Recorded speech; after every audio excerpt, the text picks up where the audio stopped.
Questão 12, enunciado. Explique a viabilidade de um projeto de lei que pretenda federalizar parte do território geográfico dos estados de Amazonas e Roraima. Na sua resposta, aborde: letra A, requisitos constitucionais; letra B, natureza jurídica do território federal; letra C, hipótese constitucional de alteração da arquitetura geográfica federativa brasileira. Questão simples. Letra A, quais são os requisitos constitucionais para a criação de um novo território federal? Vocês sabem que a Constituição Federal de 1988, ela extinguiu todos os territórios federais existentes, como, por exemplo, o território federal de Roraima e o território federal do Amapá, ambos convertidos em estados-membros pelo próprio constituinte originário, conforme se desume da leitura do artigo 14 do Ato das Disposições Constitucionais Transitórias. E o território de Fernando de Noronha, ele foi reincorporado ao estado do Pernambuco.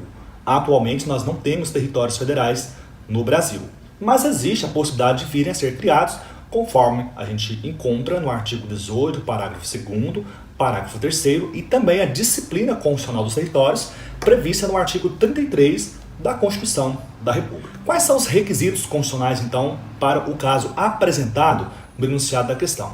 O primeiro deles é o que está previsto no artigo 18, parágrafo 2º do texto constitucional.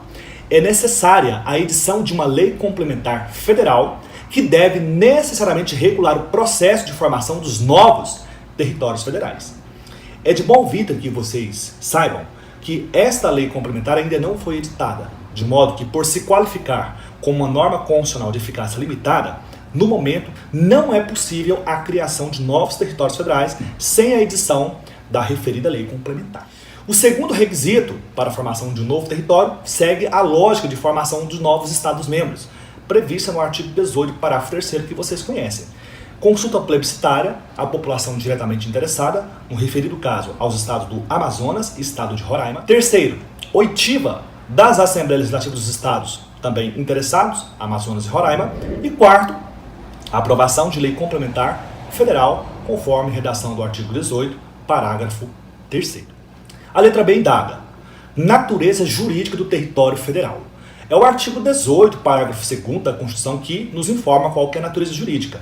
Território federal, na Constituição de 88, não ostenta a natureza jurídica de ente político autônomo.